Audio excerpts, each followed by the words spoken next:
Les amis, bonjour, j'espère que vous allez bien. Hier, je vous annonçais également des soupçons de trucage de match à la suite de la première journée. Il y avait des soucis d'arbitrage. Vous avez vu là dans cette session, vous avez vu dans cet extrait de vidéo d'un des matchs de la première journée, vous avez vu que le but a été refusé, un but qui était normalement clair. C'est ce genre de faits qui ont poussé dans la fédération à se pencher sur cette affaire. De l'autre côté, dimanche, il y a eu un autre cas, un joueur de Stade Rennais de Melon qui a disputé un match de la première journée d'Elite One sous l'identité, le dossard d'un autre joueur qui n'est plus au Cameroun. Le Conseil transitoire du football professionnel a publié ce mardi 27 janvier 2026 un communiqué pour condamner cette situation et annoncer des sanctions. Cela remet donc quelques questions sur l'organisation du championnat, mais pas parce que c'est mal organisé, mais que des responsabilités doivent être assumées, parce qu'il y a des têtes qui doivent sauter. En tout cas, c'est ce qu'on peut prendre dans ce communiqué que je m'en vais vous lire. Le Conseil transitoire de football professionnel informe l'opinion sportive que la rencontre opposant Canon Sportif de Yaoundé à Stade Rennais de Melon, comptant pour la première journée du championnat professionnel MTN Elite One, a été marquée par un incident regrettable. En effet, il a été constaté que le joueur Ramadan Ngoumbe Abou, licencié à Stade Rennais de Melon, est enregistré sous le dossard numéro 10 pour la saison sportive 2025-26, a pris part à la dite rencontre en abhorrant le dossard numéro 10 comportant le nom ACO, joueur ne figurant pas dans les effectifs du Stade Rennais de Melon pour la présente saison.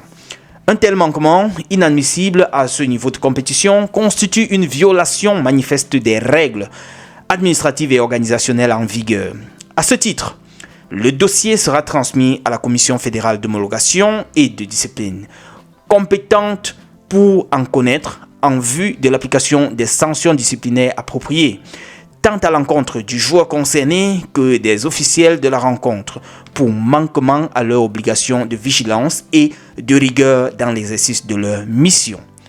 Dans l'attente des conclusions de l'enquête ouverte, afin de situer précisément les responsabilités des différentes parties impliquées, le CTFP a décidé de prendre des mesures conservatoires, consistant notamment en la suspension provisoire de Madame Mendunga Marthe et de Monsieur Wilfried Ondoa, respectivement commissaire de match et média officiel de la dite rencontre. La transmission du dossier relatif aux arbitres de la rencontre, Biel Kolondo, Kemenzen Vincent, Thierry Lucas et Emeyene Toukene à la commission centrale des arbitres, compétente pour examiner leur situation et statuer conformément au texte en vigueur.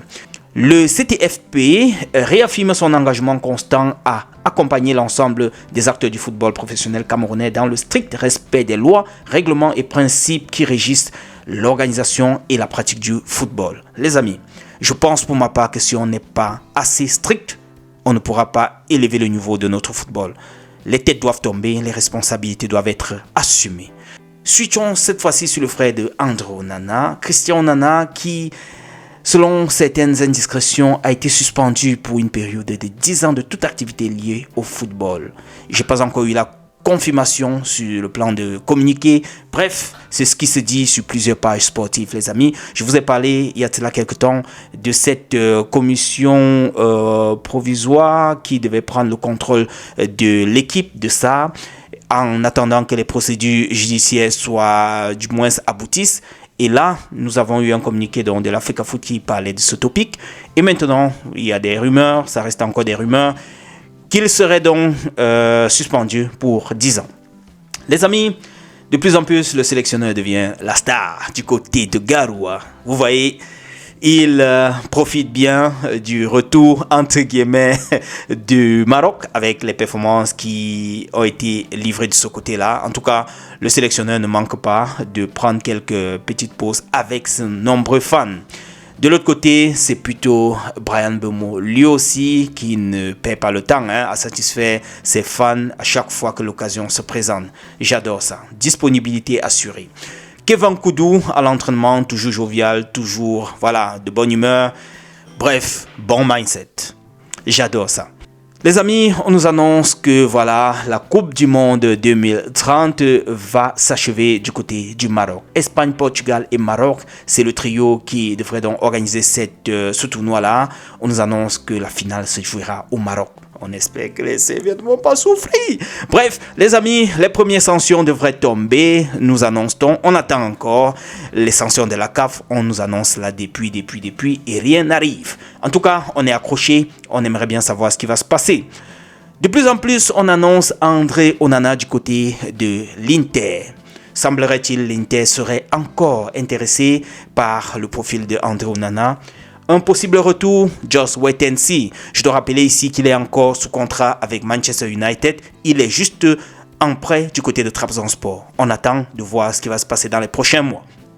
Les amis, profitons ici pour adresser nos condoléances au capitaine des Lions de la Teranga qui a perdu son papa. Koulibaly, on te souhaite nos sincères condoléances. Les amis, voilà, c'était tout ce que je voulais rapidement partager avec vous.